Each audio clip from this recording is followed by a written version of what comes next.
Do'stlar, sovuq kunlardan ham chiqib ketdi, Xudoga shukr sizlar bilan. Bugun sizlarga hammasi crossover va внедорожник bo'rini ko'rsataman narxi bilan birga.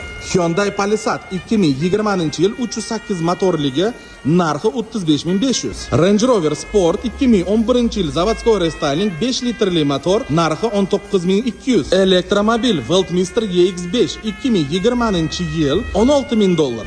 Tesla Model X 2017-yil probeg 98000 km, narxi 33900. И, конечно же, внедорожникini dodasi Mercedes-Benz Gelenwagen G500 2001-yil полный rest qilingan usti, состояние идеальный. Narxiga keladigan bo'lsa, narxi $63000. Idealniy X6 qidirganlar bo'lsa, mana BMW X6 2009-yil, kraskasi родной, toza, to'g'ri twin turbo, probeg atiga 70000 km, narxi 23900. Cadillac'imiz bor, SRX bilasizlar.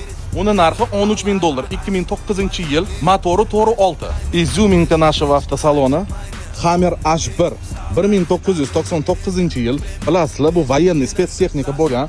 Hozir hamma военный оборудование yechilib, гражданский nomer taqib, bemalol sotyapmiz. Narxi $55000. O'zimni BYD Song Plus flagship ham sotib yuboraman. 2022-yil, probeg 66000 km. Mashina umuman taylanmagan, o'zim haydab yuribman. Kraskasi top toza, narxi 19500 bo'lsa bermoqchiman.